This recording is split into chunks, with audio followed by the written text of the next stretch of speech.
नए माली साल जी बजट जा हदफ तय थी विया आहिनि पर हाणे हुकूमत जेको आहे 17.5 खरब रुपयनि खां वधीक जी बजट जेको आहे पेश करणु वञे पई। पघारदार तबके लाइ इनकम टैक्स जी जेकॾहिं ॻाल्हि कजे त 10% रिलीफ जो इम्कान बि आहे।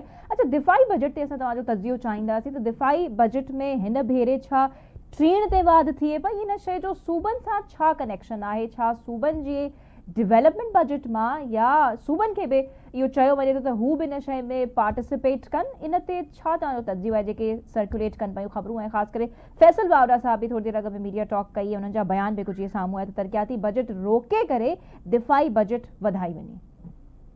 ॾिसो न, हाणे दिफ़ाई बजट ज़ाहिर जेतिरी असांखे ज़रूरत आहे उहा असांखे रखणु घुरिजे, पर जेकॾहिं इहो चइजे त तव्हां जेके समूरा तरक़ियाती कम रोके छॾियो, माण्हू पघारूं बंदि करे छॾियो, सॼा पैसा जेके आहिनि उहे लॻायो दिफ़ाई बजट ते, त उहो उनजो मईशत खे नुक़सानु थींदो। छाकाणि त जेका तरक़ियाती बजट आहे उहा जेके रोड रस्ता ठहनि, स्कूल अस्पतालूं ठहनि या बाक़ी जेके मनसूबा ठहनि था, त उन्हनि सां रोज़गार जनरेट थिए थो। लोकल मईशत आहे जंहिंमें सीमेंट जी इंडस्ट्री थी हले, सरीअ जी इंडस्ट्री थी हले, शुरू थियूं ठहनि, भटा था हलनि, मज़दूरी थी मिले माण्हुनि खे, ठीका था मिलनि माण्हुनि खे, त उहो जेको आहे इहो मूंखे सम्झ में नथो अचे त कीअं तरक़ियाती बजट जेके आहिनि घटाए असां मईशत खे बहितर करे सघंदासीं।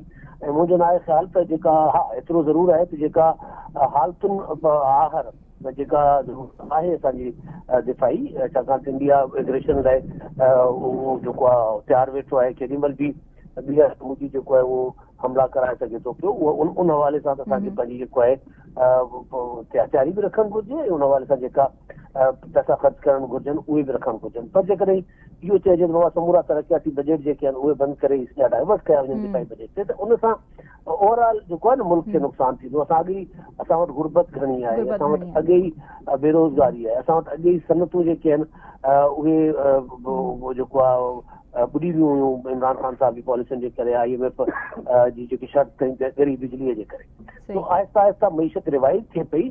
त उन सां ज़ाहिर फ़ौज जी जेका बजट आहे उनखे जेतिरी ज़रूरत आहे उहा ॾियणु घुरिजे, पर कंहिं बि तरीक़े सां तरक़ियाती बजट या सूबनि जो हिसो जेकॾहिं घटिबो त उन सां गुरबत बि वधंदी, बेरोज़गारी बि वधंदी, मईशत जो नुक़सानु बि थींदो, उहो फ़ाइदेमंद न हूंदो। हा, फ़ौज खे जेतिरी ज़रूरत आहे या दिफ़ाई बजट लाइ जेतिरी ज़रूरत आहे उहा करणु हा, उहा वधणु घुरिजे, उते कंहिंखे को हर्ज बि कोन आहे, न ई का कंप्लेन वग़ैरह आहे। पर जीअं तव्हां ॻाल्हि कई पई त सूबनि खे जेकॾहिं तकलीफ़ ॾेई करे कजे त ऑब्वियसली उहा शइ फेवर में कोन वञी सघे थी, ईअं ई चओ पिया न इमदाद साहब?